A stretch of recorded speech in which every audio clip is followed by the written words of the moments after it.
thank you very much for bringing a little bit of life during the last debate and some challenges. You talk about a gap between doing and preaching. And I would like to ask you about two other gaps between academic world and politician, European politician, and between citizens and European institutions. So I think it's very important in a democracy that we have a separation of roles, that politicians are not also lobbyists for some obscure big businesses, that journalists aren't actually working for political parties, that people in think tanks or medical research aren't working for pharmaceutical companies. So there's an interesting tension between what I call the truth-telling or the truth-seeking professions, academia and journalism, and the world of politics. And that's what I would like to see, and I think do see in an event like this. It's a challenge coming from intellectuals to the politicians and the policymakers. And this challenge works. You can see the results during this last years. I hope so. I'm not sure that we've been challenging enough on the politicians.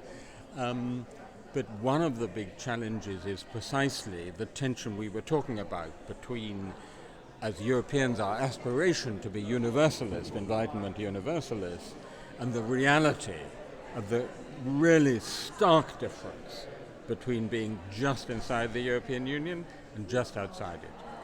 And we listened about a set of values. There are some values that Europe has and other parts of the world don't have.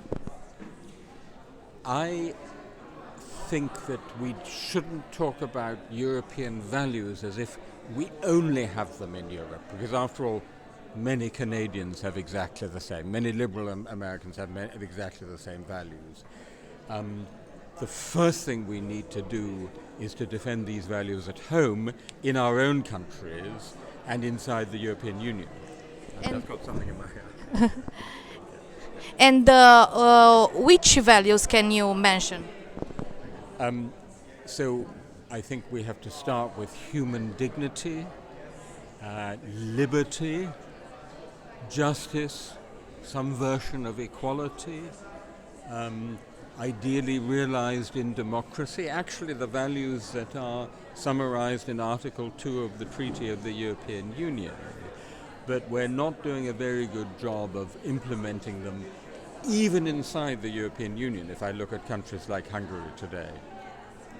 You lived in both East Berlin and West Berlin before 89. So what can you tell us about the Eastern countries and what are their role and their future in the European Union? Well, they're now almost probably the largest group of countries in the European Union.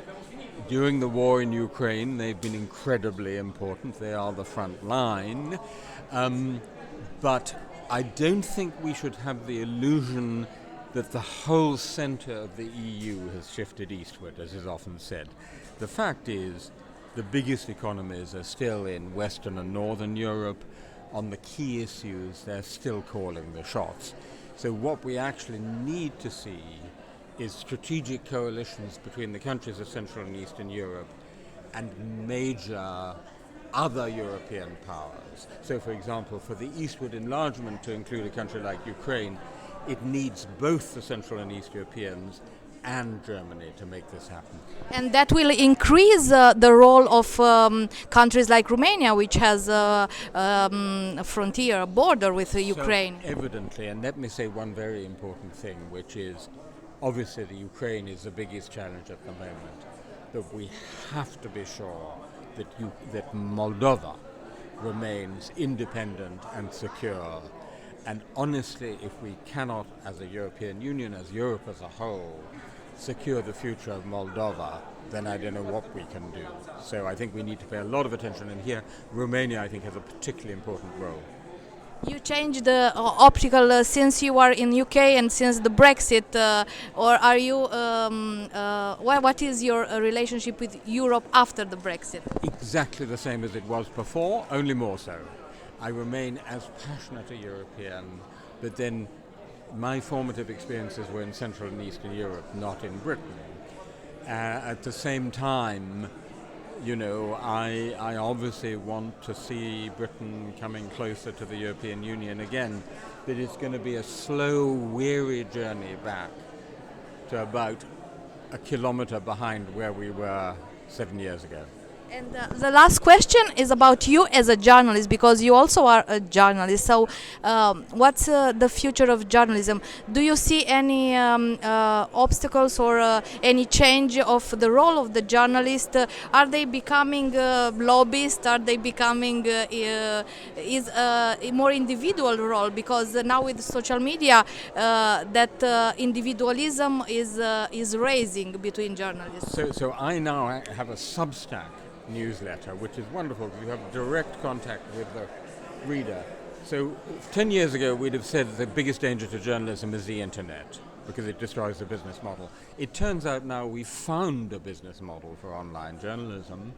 A business role. A business model. Okay. A way in which you can actually make profit. But what now we have a big danger coming down the road, which is AI, which is developing so rapidly that in a few months' time we may have difficulty distinguishing what's been made up by AI and what is actually real journalism. Thank you very much. Great pleasure.